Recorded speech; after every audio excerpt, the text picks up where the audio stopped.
Hello বন্ধুরা, welcome back. আজকে নিয়ে এসেছি মজার একটি সহজ রেসিপি।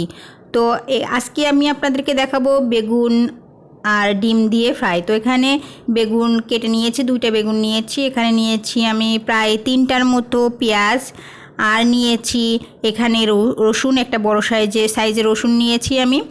এবং এখানে নিয়েছি ডিম এখানে 2টা ডিম নিয়েছি। ডিম 2টা আমি আগে থেকে ভেজে রেখে দিয়েছি।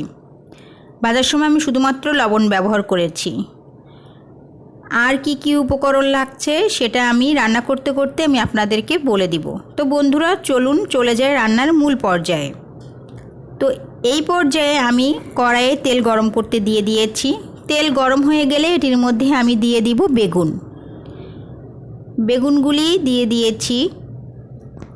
বেগুন দেওয়ার পরে বেগুন আমি একটু নেড়ে চেড়ে নিব। নেড়ে চেড়ে নেওয়ার পরে আমি এখন দিয়ে দিব পেঁয়াজ কুচি দেওয়ার পরে আমি দিয়ে দিব রসুন কুচি। উপর দিয়ে আমি পেঁয়াজ কুচি দিয়ে দিয়েছি। পেঁয়াজ কুচি দেওয়ার পরে আমি দিয়ে দিব রসুন কুচি দিয়ে এখন খুব ভালোভাবে আমি নেড়ে চেড়ে ভেজে নিব।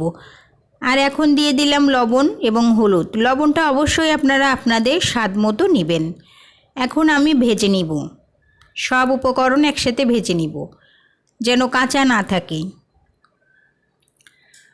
তো আমার ভাজা কিন্তু হয়ে গিয়েছে, আমি একটু ভালোভাবে ভেজে নিয়েছি। দেখতে পাচ্ছেন ভাজা হয়ে গিয়েছে। আমি এখানে হলুদ কম পরিমাণে ব্যবহার করেছি, আপনারা চাইলে ব্যবহার আরও বেশি করতে পারেন।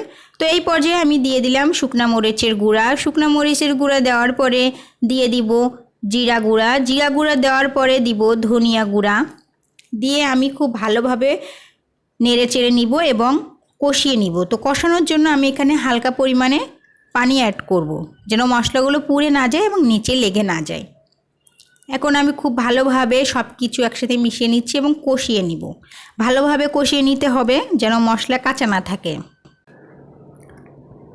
তো আমার কষানো কিন্তু প্রায় শেষ, দেখতে পাচ্ছেন কষানো হয়ে গিয়েছে। তো এখন আমি যে ডিমটি ভেজে রেখেছিলাম আগের থেকে সেটি এখন আমি দিয়ে দিব। দিয়ে এখন আমি আবারও ভালোভাবে আমি সব উপকরণ একসাথে মিশিয়ে নিব। তো নেওয়ার পরে এখন কিন্তু আমার রান্না প্রায় শেষ। এটি কিন্তু খুব সহজ একটা রেসিপি, একদমই কঠিন নয় এবং খুব অল্প সময় লাগে। তো আপনারা বাসায় কিভাবে খান বেগুন এবং ডিমের এই ভাজিটি আমাকে কিন্তু অবশ্যই জানাবেন কমেন্ট সেকশানে। আর আমার আজকের রেসিপি যদি আপনাদের ভালো লেগে থাকে তাহলে কিন্তু আমার চ্যানেলটা সাবস্ক্রাইব করতে ভুলবেন না। এবং যদি ভালো লেগে থাকে তাহলে অবশ্যই আপনাদের বন্ধুদের সাথে আমার আজকের এই রেসিপি শেয়ার করবেন যেন তারাও জানতে পারে যে কেমনভাবে এরকম মজাদার একটু সুস্বাদু রেসিপি আমি আপনাদের সামনে উপস্থাপন করব। ও হ্যাঁ, আর আমার ফেসবুক পেজ থেকে দেখলে কিন্তু আমার পেজটি ফলো দিবেন। Thanks for watching my channel.